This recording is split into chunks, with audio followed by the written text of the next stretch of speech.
Pelecehan seksual yang terjadi kepada salah satu mahasiswa Untirta saat ini tengah diproses secara hukum. Setelah pada 13 Oktober 2021, pihak kuasa hukum korban melaporkan kejadian ini ke Polres Serang, Banten atas permintaan kerabat korban kepada Lembaga Bantuan Hukum Banten. Korban telah didampingi secara hukum dan juga psikologis oleh 14 pengacara. Ini adalah inisiatif dari kawan-kawan LBH, pertamanya untuk menemui teman korban terlebih dahulu, kemudian teman korban menyambungkan kepada korban. Nah, dari situ LBH melakukan yang namanya pendampingan, belum sampai ke tahapan LBH untuk menyuruh korban melaporkan itu, tapi pendampingan secara psikologi gitu loh. Sehingga korban ini untuk berani dulu speak up, berbicara kronologis dan lain sebagainya. Setelah itu baru pihak LBH barulah pelan-pelan mendorong korban untuk melaporkan ke kejadian yang dialami kepada pihak kepolisian. Karena dipandang kita meyakinkan bahwa apa yang dialami korban ini bisa juga terjadi terhadap korban-korban yang lainnya gitu loh. Makanya pada akhirnya korban merasa yakin untuk melaporkan terduga pelaku ini kepada pihak kepolisian. Jadi begitu awal mulanya.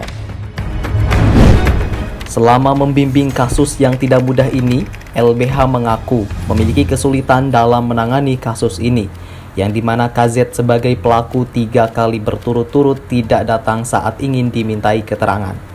Hal ini membuat perkembangan kasus terduga pelecehan seksual masih berada di tahap yang sama, yaitu tahap penyelidikan, karena polisi masih membutuhkan keterangan dari terduga pelaku. Ketika melaporkan kasus ini ke kepolisian, LBH bersama korban menuntut hal-hal sesuai dengan prosedur yang berlaku. Namun, karena terduga pelaku tidak pernah datang saat ingin dimintai keterangan, maka polisi melakukan penjemputan secara paksa kepada terduga pelaku sesuai dengan prosedur yang berlaku. Sementara itu, pihak Lembaga Bantuan Hukum atau LBH Banten sangat mengapresiasi bagaimana Fatah Sulaiman selaku Rektor Untirta yang terus berada di pihak korban.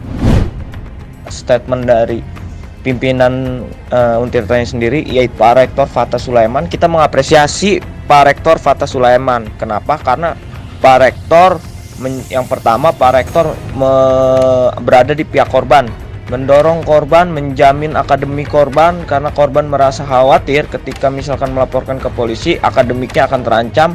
Akhirnya Pak Rektor menjamin itu. Pak Rektor juga menjamin bahwa korban bisa boleh bebas melaporkan ini karena itu hak korban, tidak menghalang-halangi. Dan Pak Rektor sudah tegas membuat keputusan bahwa terduga pelaku dicutikan. Harapan dari korban sendiri terhadap pihak kampus yang pertama itu sebenarnya udah terpenuhi ya dari statement Pak Fatah. Makanya kita mengapresiasi Pak Rektor itu udah terpenuhi. Pertama, harus menjamin akademik si korban. Kedua, menjamin nama baik si korban untuk tidak disebarluaskan.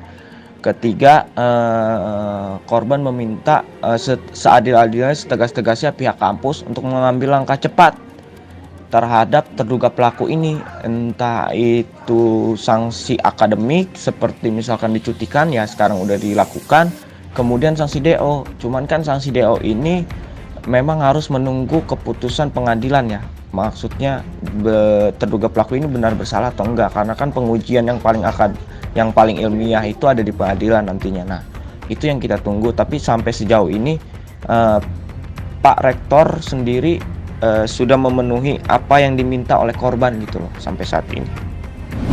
Pihak Untirta TV telah berusaha menghubungi pihak Rektorat Untirta untuk mengetahui bagaimana tindakan pihak kampus terkait kasus ini. Namun, tidak ada respon. Bergeser dari bagaimana prosedur kasus tengah berlangsung, LBH juga memberikan kabar terkait kondisi korban, bahwa korban telah lebih tenang dari sebelumnya dan telah melewati masa sulit.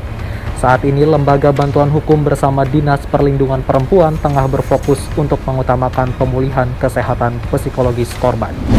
Dan untuk terduga pelaku KZ, saat ini diketahui telah resmi mundur dari jabatannya sebagai Presiden Mahasiswa dan digantikan oleh Wakil Presiden Mahasiswa yaitu Saudara Atabik Fahmi sesuai dengan musmais atau musyawarah istimewa yang dilakukan oleh Majelis Permusyawaratan Mahasiswa Untirta.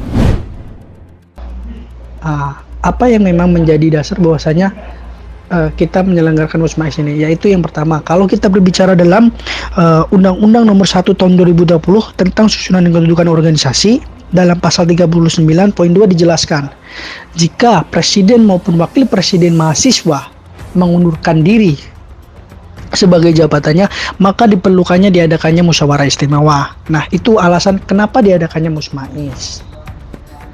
Nah, dua dasar itu yang mendasari bahwasanya kita menyelenggarakan Musmais. Namun, jika kita berbicara kalau hari ini dalam penyelenggaraan Musmaisnya, ini atas dasar surat pengunduran diri dari saudara Khairun Jali pertanggal 70 Oktober.